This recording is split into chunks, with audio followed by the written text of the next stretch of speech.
दफनभूमीमध्ये एका थडग्यावरती एक सुंदर वाक्य वाचलं, मैं अहम था वही मेरा वहम था.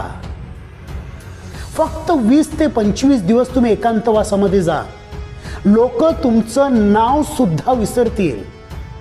मनुष्य जीवनभर अशा अहंकारामध्ये जगतो की मी लोकांकरिता किती विशेष आणि महत्त्वपूर्ण आहे. वास्तविकता मात्र ही आहे की तुम्ही असण्या नसण्याने कुणाला काहीही फरक पडत नाही, कुणाचं काही अडत नाही. हा, थोडीशी गैरसोय होईल, थोडीशी आठवण येईल, पण कुणाचं काही अडणार मात्र नाही. माणसाला आयुष्यभर असं का वाटतं की मी गेल्याने माझ्या कुटुंबाचं, माझ्या समाजाचं, माझ्या बिझनेसचं आणि माझ्या कंपनीचं कितीतरी अडेल. हा फक्त गैरसमज आहे. तुमच्या रिटायरमेंटच्या वेळेला तुम्हाला वाटतं की मी इथून गेल्यानंतर माझ्या एवढ्या मोठ्या कामाचा डोलारा कोण सांभाळणार आणि मला इथे पुन्हा पुन्हा मान सन्मानाने बोलवलं जाणार. रिटायरमेंटच्या फक्त 20 दिवसानंतर त्या ऑफिसमध्ये या. कुणाकडे 5 मिनिटंही नसतील तुमच्याशी बोलण्यासाठी. जोपर्यंत तुमच्याकडे पोस्ट आहे, पॉवर आहे, तोपर्यंत हजारो माणसांना तुमची जरूरत असेल. एकदा का तुमची पोस्ट गेली की कदाचित तुम्हाला कोणी ओळखणार सुद्धा नाही. एका शव उचलणाऱ्या माणसाने ह्या कोविड काळामधील त्याचा एक भयंकर अनुभव सांगितला. एका घरामध्ये ते वडिलांचं शव उचलण्यासाठी गेलेले. त्याची 3 मुलं. त्या 3ही मुलांनी सांगितलं की आमची तब्येत बरोबर नाही, म्हणून आम्ही मृतदेहाला हात लावू शकत नाही.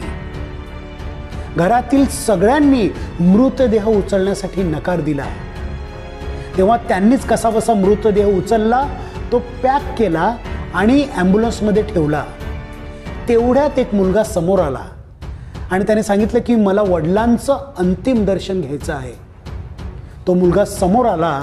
त्याने ॲम्ब्युलन्समधील पीपी किट उघडलं आणि वडिलांच्या हाताची डायमंड रिंग काढली. वडिलांना हात लावण्यासाठी त्याला कोविड होतो, पण वडिलांच्या रिंगला हात लावण्यासाठी त्याला कोविड होत नाही. तुमचा उपयोग संपला की तुम्ही संपले.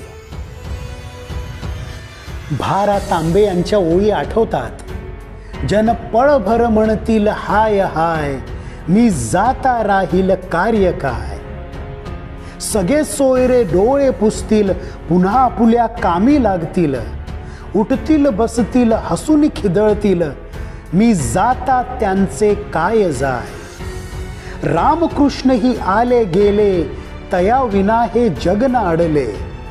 कुणी सदोदित सूतक धरिले, मग काय अटकले मज शिवाय. एक सुंदर शेर आहे. न रुकी वक्त की गर्दिश, न जमाना बदला.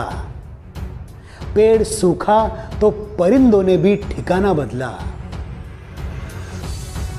मग अलिप्त आणि निर्मोही राहून सुद्धा जीवन रसमय कसं करायचं, त्याचं एकच रहस्य आहे.